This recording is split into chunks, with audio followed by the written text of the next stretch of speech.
Buenas noches. Ese no es mi hijo. Hemos escuchado historias donde estas palabras, pronunciadas casi siempre por el padre, desatan enfrentamientos entre parejas que terminan en los juzgados y se aclaran en laboratorios donde se toman pruebas de ADN. Así comenzó la historia que ustedes conocerán esta noche. Una mujer llamada Sonia Cortés y su pareja tuvieron una hija en 1991. Un día su esposo le dijo que su hija no se parecía a él y que sospechaba que el papá era otro. Hubo una disputa que llevó a Sonia, su pareja y su hija a un laboratorio donde les realizaron una prueba de ADN. Cuando salieron los resultados, se confirmó lo que el papá sospechaba. Pero lo que sucedió después no lo esperaba nadie. El resultado de la prueba afectó dramáticamente no solo a esta, sino a otra familia. Es una de las historias más insólitas que hemos investigado. Andrea Santa viajó a Chiquinquirá, Boyacá, donde sus protagonistas le contaron sobre cómo en un abrir y cerrar de ojos, dos niñas descubrieron que tenían destinos cruzados.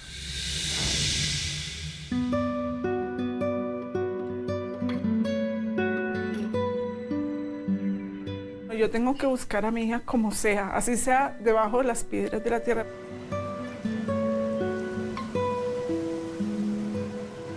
En el año 2009, Sonia Cortés comenzó la búsqueda más importante de su vida.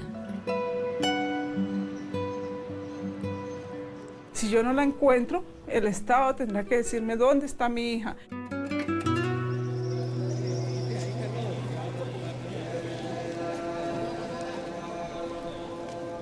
La historia de Sonia comenzó en 1991 en Chiquinquirá, Boyacá, época en la que quedó embarazada. Cuando yo quedé embarazada era mi último año de bachillerato y pues fue una noticia durísima porque yo era la niña consentida de mi papá. Sonia tenía una relación con el taxista José Ignacio Hernández. ¿Qué recuerda usted de ese embarazo? Lo más rico de ese bebé es sentir de todo un embarazo, fue mi único embarazo. Y en momentos de soledad siempre me tocaba mi estómago, porque se movía tan lindo. El 26 de mayo de 1991, Sonia llegó al Hospital San Salvador de Chiquinquirá con sus dolores de parto. El bebé no quería salir y una de las enfermeras me empujó de acá. Y ya tuve la contracción y salió la bebecita. Y ella me dijo, es una niña, Sonia. ¿Qué recuerda de ese primer momento en el que abraza a su bebé? Emocionante, lindo. La niña fue bautizada Julie Natalie. Cuando mi papá vio a esa niña, dijo, ay, esta mocosa se parece a mí, porque era el color de piel de mi padre. Julie Natalie hoy tiene 24 años. Siempre con mi mamá para un lado y para el otro y que ella me consentía. Yo soy muy consentida. Mientras Julie crecía, la relación entre Sonia y José Ignacio se deterioraba porque, según ella, hubo maltratos y poca colaboración económica, razón que los llevó a separarse en 1994 cuando Julie tenía 3 años. ¿Cómo fue la relación con su papá? Como algo de indiferencia con él, porque hubo un tiempo que él se fue para Cali y no supimos nada de él. Ya él después volvió, yo tenía como unos 8 o 7 años. Según Sonia, las dudas frente a la paternidad eran una constante para José Ignacio, debido a que no existía un parecido físico entre él y su hija Julie. Tiende a ser más mono, más trigueño. En cambio, Julie tiende a ser morenita, ¿sí? Y lo otro, el pelo de ella era bien crespo. Mucha gente decía que si esa niña, ¿por qué nada le pareció ni a José ni a usted? O sea, ¿usted desde el comienzo estaba dudando de que ella fuera su hija? No, después de que ella ya creció, después de como de los 15, 18 años, algo así. Porque yo no sé, pues yo no sé que sea mono, blanco, ella también es algo así, blanca también, y la niña morena y bajita. La gente me decía, pero esta china, ¿quién se parece? Sonia le restó importancia a dichos rumores. Yo siempre estuve muy segura de quién era el papá de mi hija. Yo llegaba donde él vivía en un segundo piso y yo le tiraba piedras para que me botara la plata desde la ventana. Él nunca llegó a bajar a de pronto decirme, hola hija, ¿cómo amaneció? Por supuesto, Sonia no estaba a gusto con el trato que José le daba a Julie, sobre todo porque para el año 2009 la joven ya estaba a punto de graduarse y quería ingresar a la universidad. Le mandé a decir que cómo le iba a ayudar, que si él no le ayudaba, yo le movía la demanda, que por cierto sí, ya era un monto grandecito, que desde que nos habíamos separado, él nunca le había dado nada a la niña. Una demanda por inasistencia alimentaria fue el recurso que encontró Sonia para reclamarle a José ayuda económica. Sin embargo, ella fue la que terminó siendo citada ante el juez de familia Bernardo Rodríguez. Pues la idea era decir, esa hija no es mía y por lo tanto yo no tengo la obligación de pagar alimentos. Él estaba dudando de la paternidad y él le decía al juez que era que esa niña no se parecía. Dijo, es que usted va a conocer a Sonia. Sonia es una persona grande, robusta. Y mira a Julie no es grande. El cabello de Sonia, siempre él se fijaba era en el cabello de la niña, en mi cabello, en mi cuerpo, en el cuerpo de él, que somos grandes, que esto. Y la niña pues no llenaba esas características. Debido a que José negó ser el padre de Julie, la única manera de reclamarle ayuda económica para los estudios de la joven era comprobando que estaba equivocado. Sonia se mostró absolutamente indignada porque ella en su conciencia, en su interioridad profunda, sabía que ese señor, o estaba convencida que ese señor era el padre de su hija. La única manera de despejar dudas en cuanto a paternidad es realizando una prueba de ADN. En este caso, un juez ordenó que tanto José Ignacio Hernández como Sonia Cortés y Julie Natalie se realizaran una prueba aquí en el Instituto de Genética Yunis Turbay, con la intención de descartar o afirmar si había un lazo de consanguinidad. La prueba de ADN era la forma de reclamar lo que durante 20 años se había puesto en duda. ¿Será que Sonia había sido infiel? Ella aseguraba que no. Después de unas semanas, al fin se conoció el resultado. Un día de estos llegó el correo y la señora casualmente estaba ahí.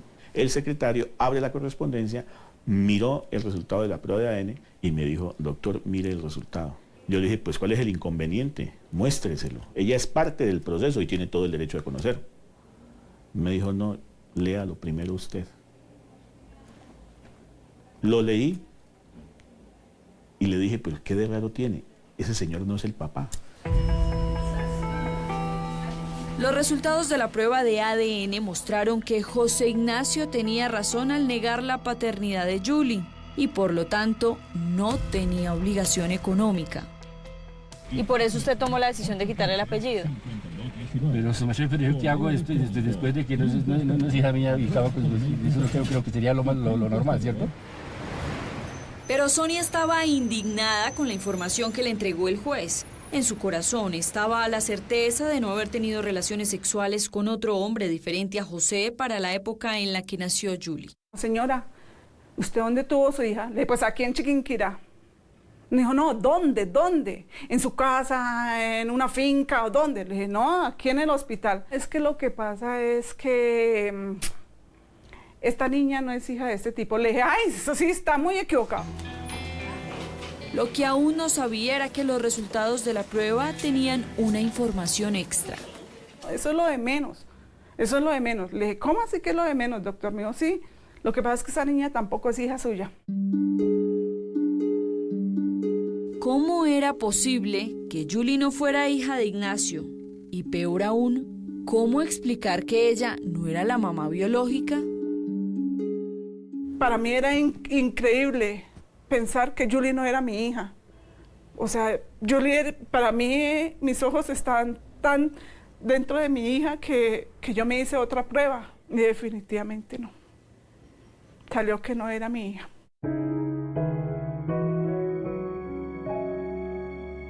Era oficial.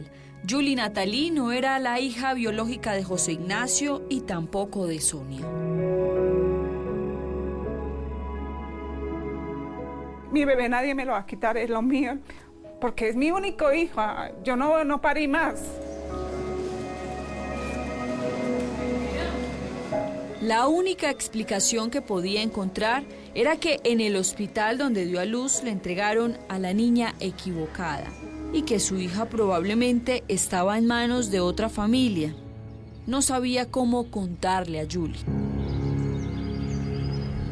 Empecé a esculcarle y me encontré con las pruebas. Decía que no era hija de José Ignacio Páez Hernández, era incompatible.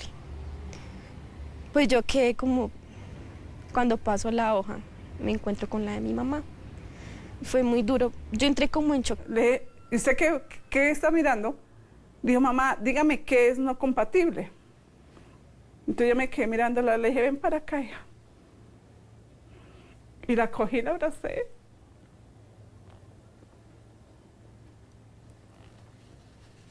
Y tuve que decirle toda la verdad, que ella no era mi hija.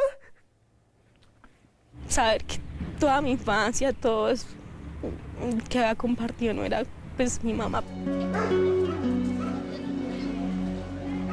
¿Dónde estaban sus papás biológicos? ¿Dónde estaba la hija biológica de Sonia? Yo le dije, mami, igual, si tú no eres la de sangre, es mi hija, es lo único que yo tengo, es mi soporte, es mi todo. Pero aun cuando el amor hacia Julie era el de una madre, su corazón le imponía la necesidad de buscar a su hija biológica.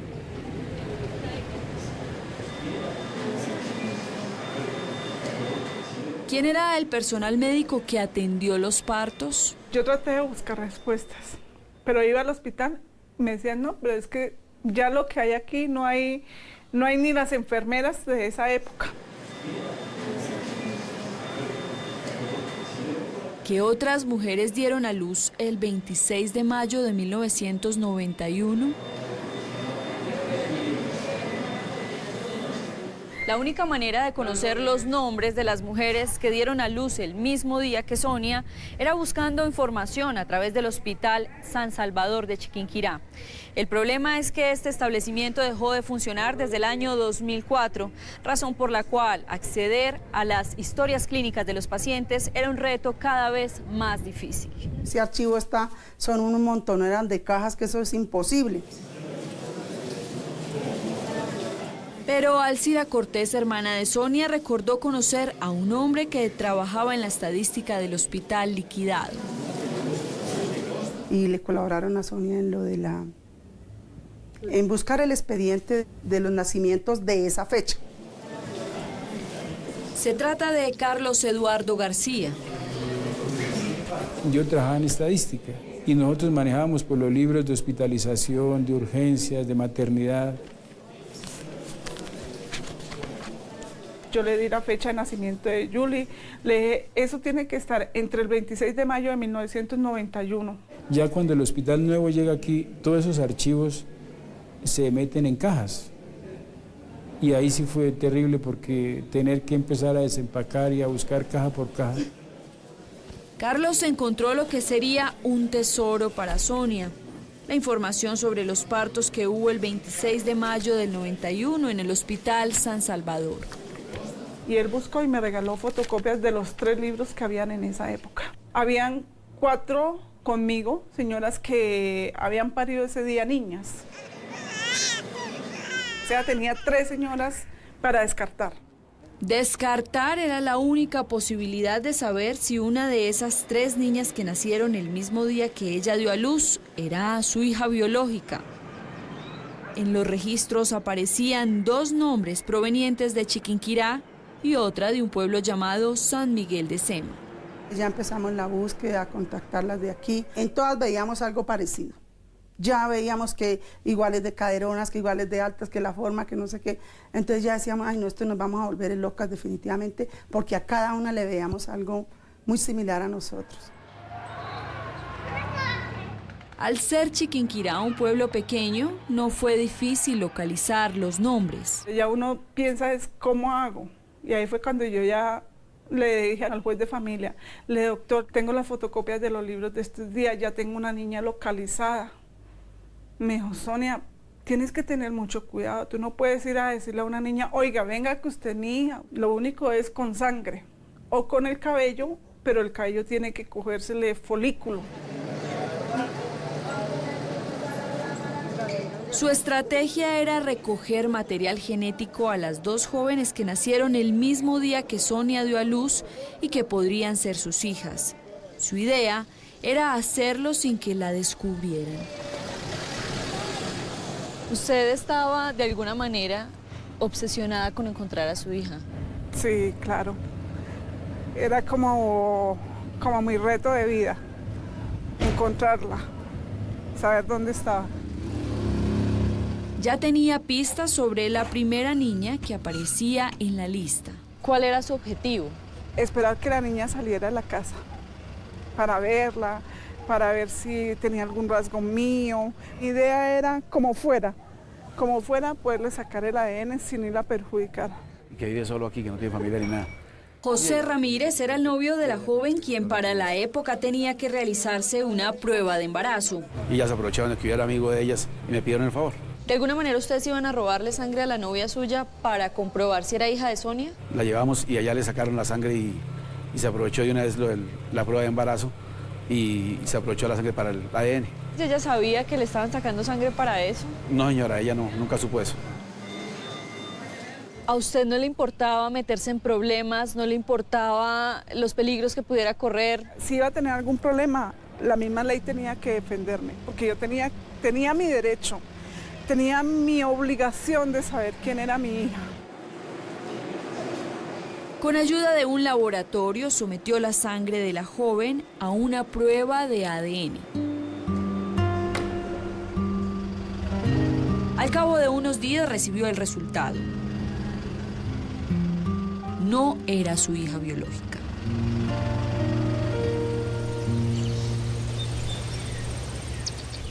Descartada la primera, se concentró en el segundo nombre de quien podría ser su hija biológica. Con ella duré varios días como siguiéndole el rastro. La desesperación por encontrar a su hija biológica hizo que Sonia usara estrategias poco convencionales para obtener material genético. Y la vi que ella salió de la casa. Y cuando vi que ella, dije, aquí es o no es nunca. Me alisté con mi reloj, lo bajé. ¿Sí? Y pasé por el lado de ella y me estrellé. Y contra el reloj se enredaron muchos cabellitos de ella. Llevó al laboratorio muestras de cabello para ser cotejados con su ADN, pero la prueba también salió negativa. Ya tenía 2 pruebas de ADN que habían sido negativas. Solo le quedaba una oportunidad. Tengo otra niña, una posible niña. Quiero descartarla.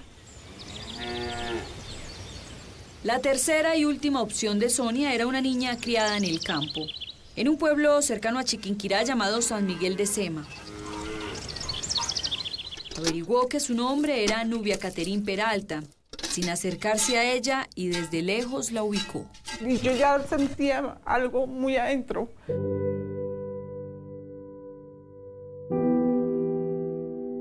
Ahí sí lo encontré parecido a mis cejas.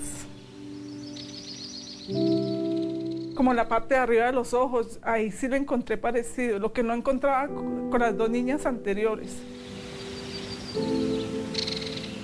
Pero que no se le fuera a acercar porque de todas maneras no nos parecía lo más conveniente.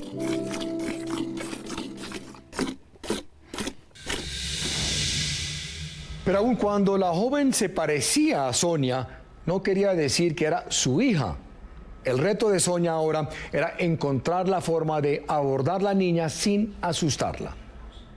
Pueden opinar ya sobre esta historia a través del hashtag numeral Destinos Cruzados. Ya regresamos. Va a llegar una persona de la noche a la mañana y decirle, mire, ella no es su hija es otra. Eso es un poco duro y triste y siempre le mueve lo más profundo.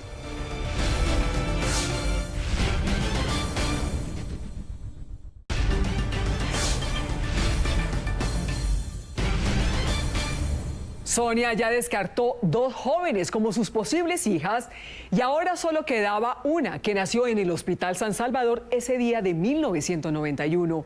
Estaba emocionada porque la tenía ubicada. Era una niña campesina y vivía muy cerca. Pero Sonia quería averiguar más sobre ella antes de abordarla. Para hacerlo tuvo que ser cautelosa. No quería asustarla y mucho menos alarmar a su familia. Así continúa la crónica de Andrea Santa, Destinos Cruzados.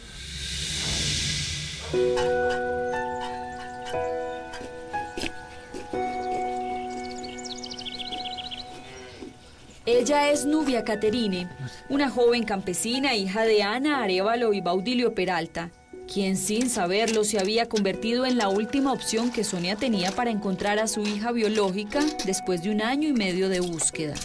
Ya sabíamos exactamente dónde vivía la niña.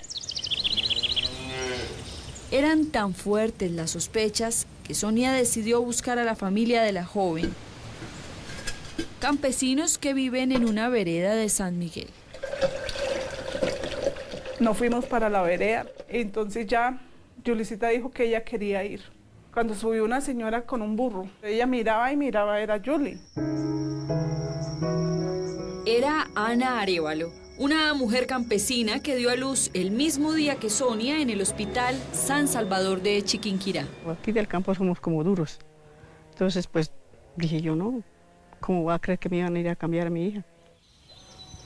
Baudilio Peralta, esposo de Ana, también estaba sorprendido con el anuncio de Sonia. Va a llegar una persona de la noche a la mañana y decirle, mire, ella no es su hija es otra. Eso es un poco duro y triste y siempre le mueve lo más profundo. No solo le estaban insinuando que Nubia no era su hija, también estaba la sospecha de que él y Ana eran los papás de Yuli, la niña criada por Sonia. Era mucha información de un solo golpe para esta familia.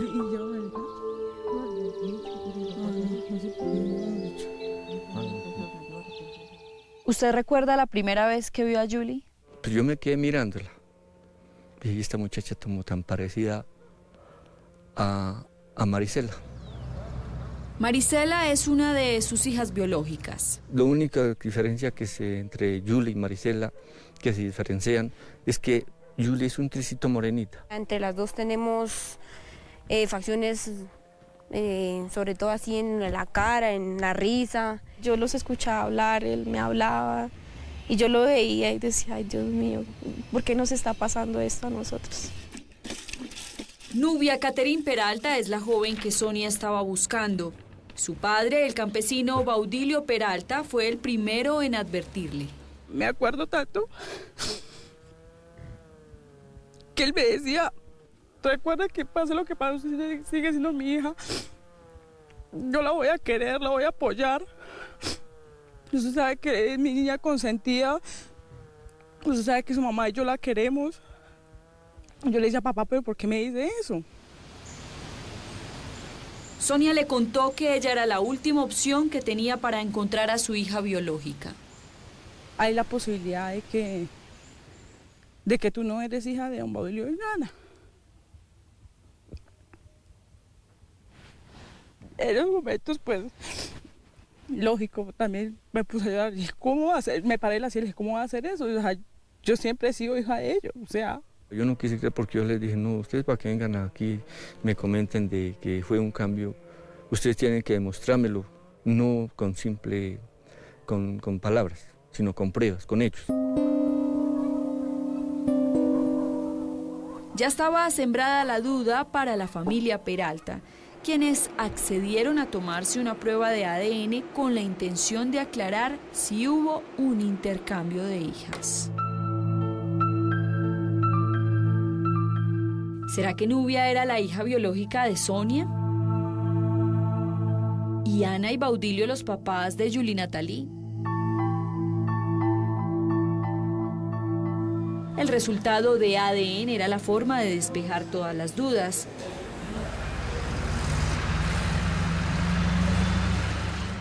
A finales de 2011 se conocieron los resultados.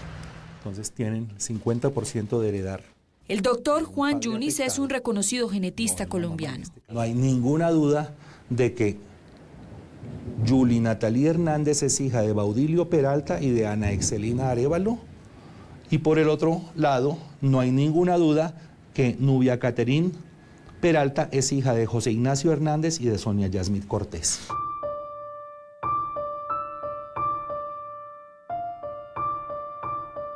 Sonia Cortés por fin encontró a su hija biológica. Un encontrón de sentimientos muy grande, Andrea, de alegría, de llanto.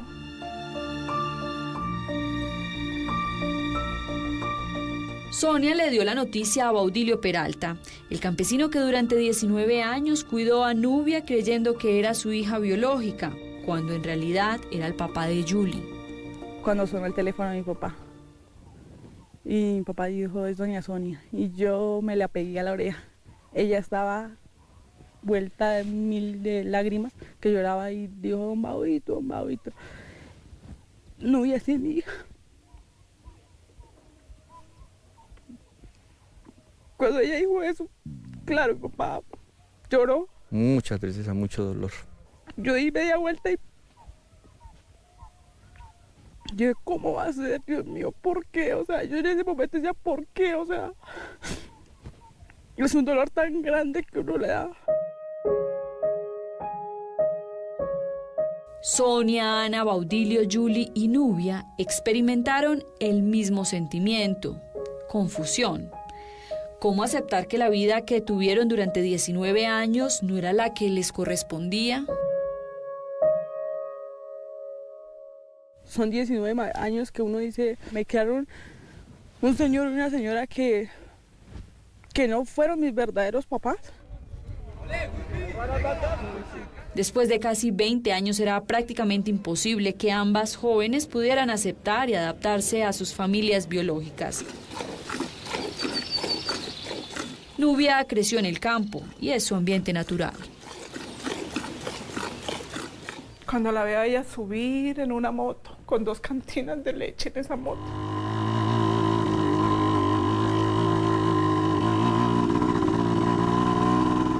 Es una imagen que nunca se me podrá olvidar. Yo apenas me agaché y me puse a llorar ahí. Y don Baudilio me cogió y me abrazó. Me dijo, eso tranquila, doña Sonia, que eso para ella ya es común. Me gusta el ordeño, me gusta las vaquitas y todo. Me gusta la vida del campo. Julie se acostumbró a una vida de oficina donde trabaja como secretaria.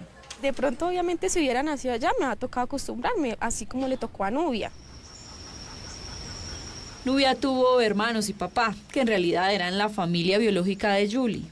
Decía mi hermana Julie, usted en cierta parte es bendecida porque usted ha tenido esa figura paternal, lo que yo no he tenido. Quien se pensaba era el papá de Julie, José Ignacio Hernández, ahora resultaba ser el padre biológico de Nubia, a quien no se interesó por conocer. Para Baudilio fue difícil saber que su hija biológica creció sin el amor de padre que le correspondía entregar a él. Ella no ha tenido un apoyo de un padre. Ella tuvo más en desprecios. Eso sí me ofendí. Porque lo que no tuvo Nubia, aquí ella tuvo todo el cariño, todo el apoyo. La cortica llega más temprano porque como ya no tiene el turno de... Nubia creció con los hermanos biológicos de Julie. Mi propia hermana, sangre de nuestra sangre, ¿verdad? Pues siempre nos dolió porque igual con ella no compartimos, no... Sí, fueron muchos momentos que nos perdimos con ella. Las gemelas. Tranquilo, que no la puede llorar. Pero más allá de la confusión que poco a poco se transformó en aceptación, ambas familias querían entender lo que ocurrió el 26 de mayo de 1991 en el Hospital San Salvador de Chiquinquirá, donde las niñas nacieron. Pero decíamos, pero mija, ¿por qué? ¿Qué pasó con esto? ¿Qué fue que pasó? ¿Dónde estuvo el fallo? Pero responder esa pregunta era difícil, no solo porque habían pasado casi 20 años, sino también porque el hospital donde nacieron Nubia y Julie fue liquidado. ¿A quién le íbamos a averiguar? ¿Cuál enfermera fue la que hizo eso? ¿Cuál jefe de turno estaba? ¿O cuál médico estaba de turno? ¿Quién sabía? ¿Dónde estaban esos papeles para buscarlos? Sonia y Ana tampoco recordaban haberse encontrado en ese hospital. Como en esa época no colocaban ni manillas, no esto. Sí, error. Para mí fue un error de las enfermeras. Yo traté de ubicar qué enfermeras eran, inclusive yo me recuerdo de una de ellas, yo fui la abordé, dijo, yo no me acuerdo nada de usted. El abogado Héctor Prieto, además de ser gerente liquidador del Hospital San Salvador de Chiquinquirá, donde nacieron las niñas, fue contratado por las familias con la idea de buscar respuestas. ¿Usted conoció nombres de personal médico que estuvo en el momento en que Sonia dio a luz? Un médico específicamente, pero él ya había fallecido para cuando estábamos haciendo, digamos, la investigación. Eso debió suceder, fue cuando sacaron a la niña a bañarla y las cambiaron. Ambas familias han aceptado que la verdad en su totalidad quizá nunca podrá conocerse. Lo único claro fue que hubo un error o un accidente dentro del hospital que hizo que a cada una la enviaran con la familia equivocada. Debido a que no encontraron un culpable directo, la responsabilidad pasó a manos de la Gobernación de Boyacá. Nosotros tomamos la decisión de demandar al Estado porque los funcionarios del hospital eran nombrados por el departamento, eran pagados por el departamento.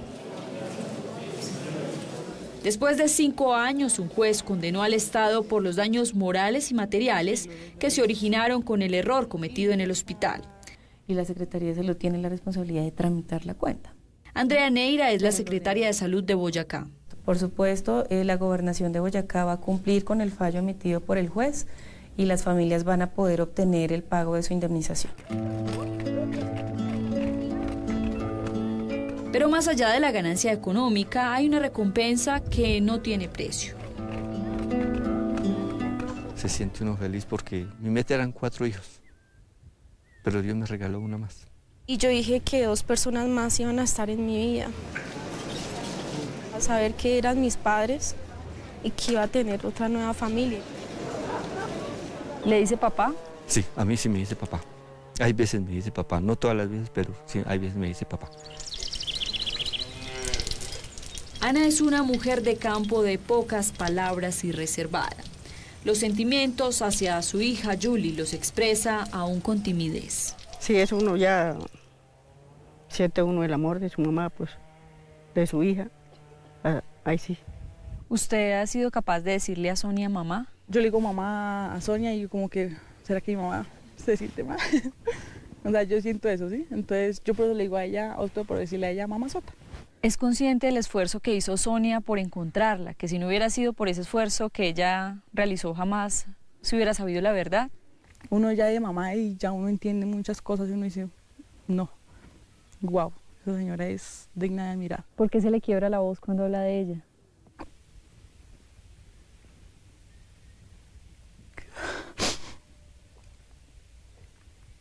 Porque para ella fue muy duro encontrarme.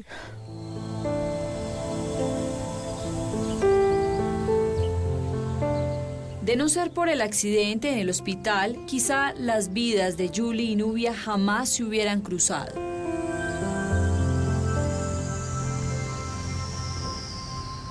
Yo siento que yo a ella le traigo como mucha ternura. Entonces ella me consiente. Es muy cariñosa. De pronto por la misma edad, de pronto por lo que nos sucedió, eso nos unió más a ella y a mí. Entonces yo a ella la veo como una hermana. Fruto bendito de tu vientre, oh clemente, oh piadosa. Vínculo que no existe entre ellas, pero que nació paradójicamente gracias al intercambio de sus vidas. Hoy sienten que en medio de todo fueron bendecidas con sus familias de crianza. Mi Dios me colocó en un buen sitio, o sea, mi papá y mi mamá se han esforzado por sacarnos adelante. La héroe de todo esto es mi mamá y yo la admiro mucho porque me sacó adelante a mí sola.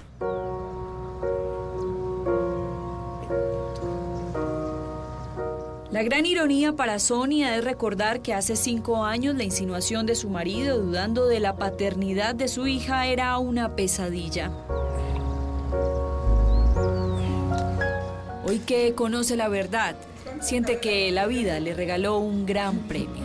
Yo sentí como que un fresquito dentro de mí, como que gracias, Dios mío.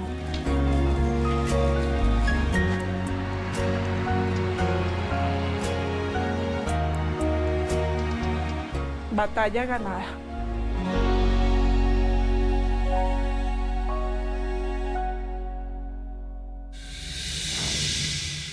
Todos afirman que la jueza Gina Gómez de Tunja tomó una decisión justa.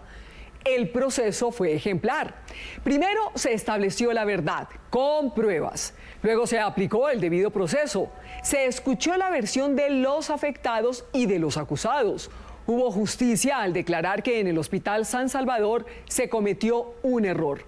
Luego se acordó una reparación justa para las víctimas que la gobernación de Boyacá debe asumir, ya que es la responsable por ese hospital. Hablando de niñas intercambiadas, en el 2012 ustedes conocieron a Marcela y Carolina, ¿las recuerdan? Caro, ¿tú cuándo cumples años? Y me dijo, no, el 6 de septiembre. Y yo le dije, ve, ¿y de qué año? Me dijo, no, del 88. Yo le dije, yo también nací ese mismo día. Entonces nos reímos. Entonces yo le pregunté, no sé, cosas de la vida, como, ¿en qué clínica? Yo le dije, yo nací en la San Pedro. ¿Y a qué horas naciste? Yo le dije, yo nací a las 2:50. Yo también, a las 2:45. Y juá, solo risas y risas. Al regresar les contaremos qué pasó con ellas.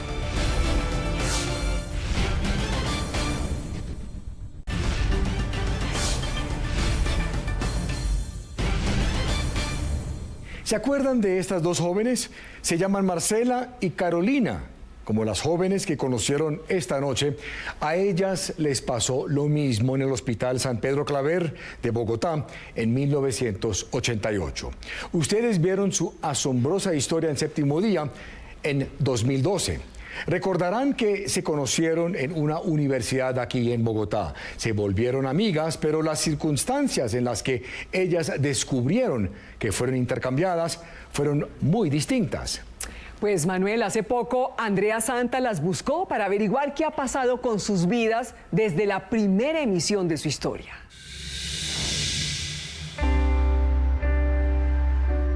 Carolina Erazo y Marcela Rodríguez se conocieron en el año 2008 cuando ingresaron a la Universidad Javeriana de Bogotá a estudiar nutrición.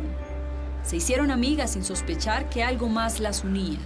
Yo la agregué a Facebook, entonces vi que decía 6 de septiembre del 88. Y al día siguiente le pregunto como, Caro, ¿tú cuándo cumples años? Y me dijo, no, el 6 de septiembre. Y yo le dije, ve, ¿y de qué año? Me dijo, no, del 88. Yo le dije, yo también nací ese mismo día. Entonces nos reímos. Entonces yo le pregunté, no sé, cosas de la vida, como, ¿en qué clínica? Yo le dije, yo nací en la San Pedro. ¿Y a qué horas naciste? Yo le dije, yo nací a las 2:50. Yo también, a las 2:45. Y juá, solo risas y risas. Pero más allá de ser una coincidencia, Marcela encontró que Carolina, su compañera de universidad, tenía un gran parecido físico con su hermana Paola. Le mostró las fotos a sus padres Claudia Campos y Miguel Rodríguez. Cuando llegamos a esta foto,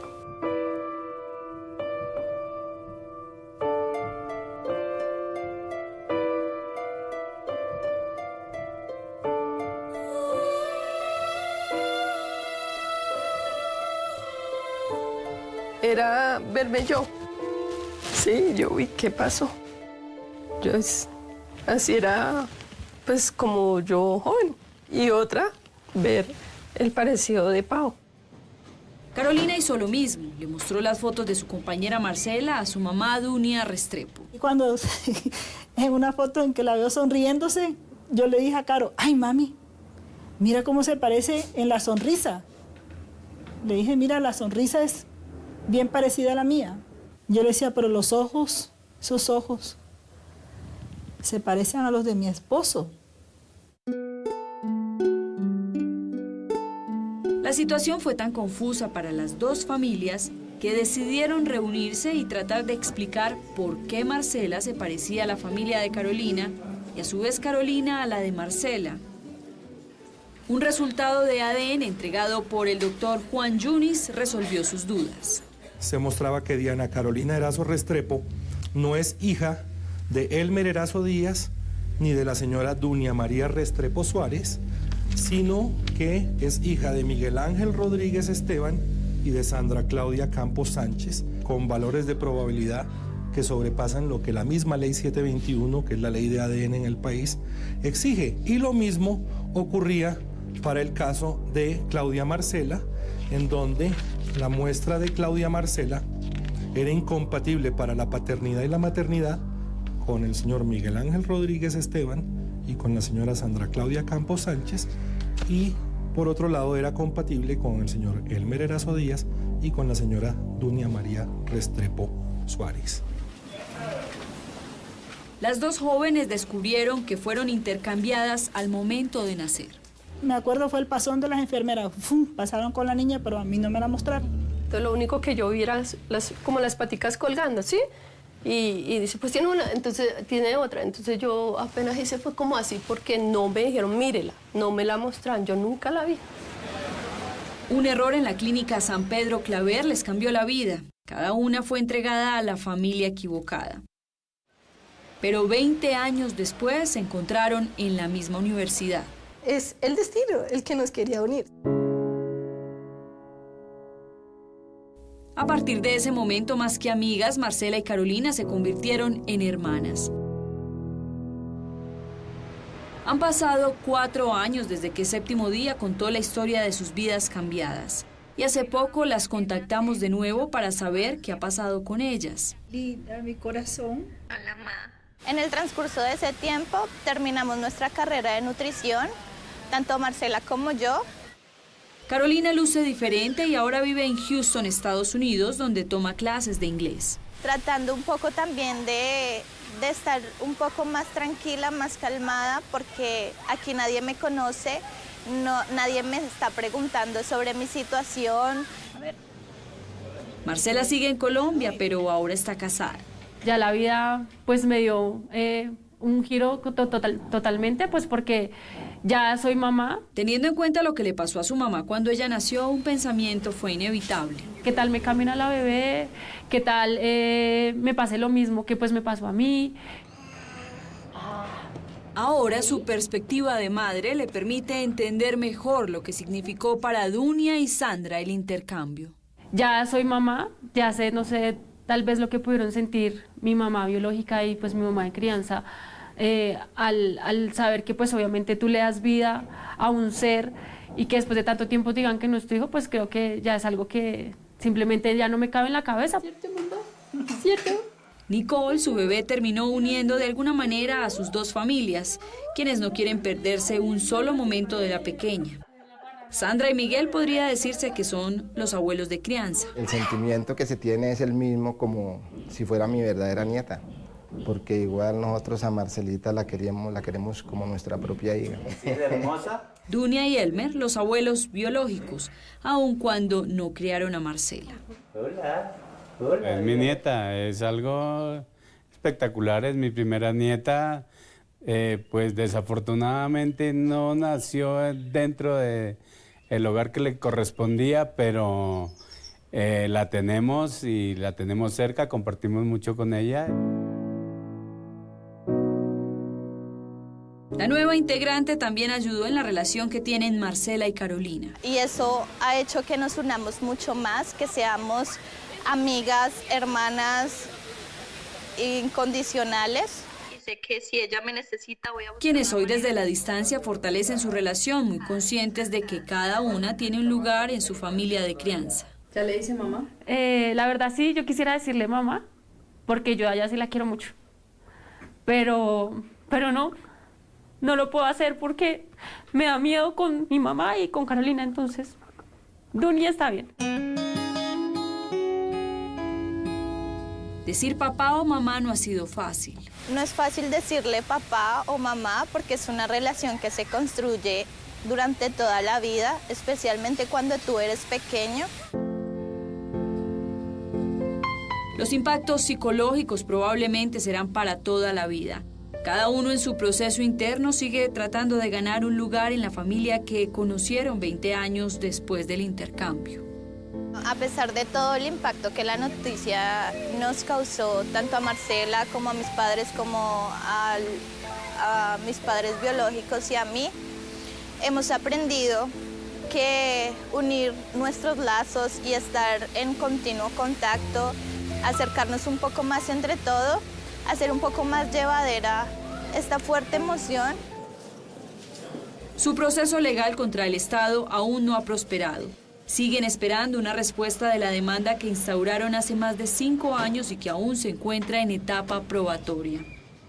Mientras eso ocurre, las dos familias siguen tratando de convertirse en una sola, de reparar lo que se quebró el día en que un error les cambió la vida. Y aquí un avance de lo que les tenemos preparados para la próxima semana en Séptimo Día. Pues tenemos a Diego Guauque. Diego, ¿de qué se trata? Manuel y Malú, buenas noches. Las imágenes que ustedes están observando corresponden a una operación real de extracción de órganos que hace unos días estuvimos grabando. Estas imágenes son fundamentales para la investigación que ustedes conocerán el próximo domingo. Para sacarle los órganos a la niña, para sacárselos bien, porque yo decía entre mí, no pueden matarla porque no le sirven. Entonces, decía a mí, tienen que haberla torturado para que ella se deje. Ustedes tienen presente el caso de esta mamá nariñense. La próxima semana, Elizabeth Narváez completará 15 meses sin tener noticias de su hija Paula Nicole. Y lo que cree ella, la está atormentando. Pensar que a ella la hubieran podido torturar o verle sacado así las cosas, venir y sacarle los órganos a un niño, más en contra de su voluntad. El año pasado, autoridades y medios de comunicación informamos que la niña estaba en poder de una red de traficantes de órganos. La menor habría sido vendida a una banda dedicada al tráfico de órganos. El corazón, podía ser un riñón, un pulmón, algo que de pronto a alguna niña le haya estado haciendo falta y no había ni un donante, entonces se vinieron a cogerla a ella. Por eso, millones de colombianos consideran que este tema cada vez es más evidente, innegable y preocupante. Los invitan a tomar algo y en el trago les echan hacia alguna cosita. La niña fue vendida para unos traficantes de órganos. Y cuando ellos se despiertan están dormidos y les hace falta algo de su cuerpo.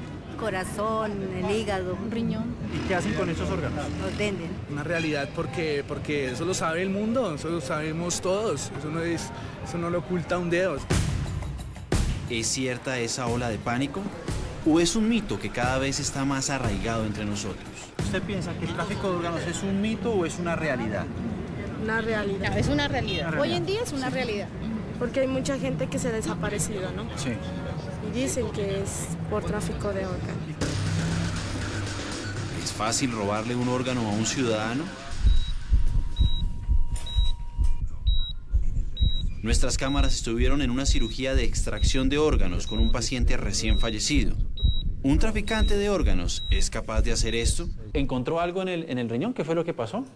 Sí, desafortunadamente el riñón no va a ser posible trasplantarlo porque la chiquita tenía una alteración congénita. ¿Qué opinan los expertos en el tema? ¿En Colombia existe el tráfico de órganos, doctor? En Colombia no existe el tráfico de órganos. Es un mito y es una leyenda urbana. ¿En la historia colombiana ha habido algún caso de tráfico de órganos? No.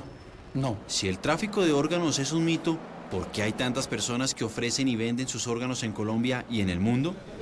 Les seguimos la pista. Don Gabriel, hola, mucho gusto. Diego Guauque, Séptimo Día. No me preocupe, le vamos a hacer una preguntita. Diego Guauque, Séptimo Día. ¿Cómo está? Diego Guauque, Séptimo Día. Amigo, gracias. Y los pillamos. Buenas tardes. Mucho gusto, Diego Guauque, Séptimo Día. ¿Cómo está? Diego Guauque, Séptimo Día. ¿Por qué está vendiendo el riñón? ¿Nos explica por qué está vendiendo el riñón? ¿Cuál es que es? Privado.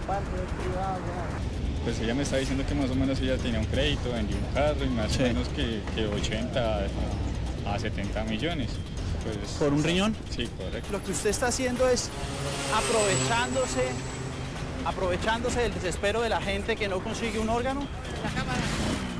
El próximo domingo, el Séptimo Día. ¿Cuál es su tipo de sangre, por ejemplo? el tráfico de órganos en Colombia. ¿De dónde sale esa cifra? 70 millones de pesos. ¿Es un mito o una realidad oculta? Los espero. Si tiene una historia que contar o una denuncia que hacer, escríbanos en la dirección que aparece en pantalla. También me pueden escribir a través de mi cuenta de Twitter, cuya dirección también aparece en la pantalla. Y para quienes quieran revivir este capítulo, lo pueden hacer a través de www.septimodia.com.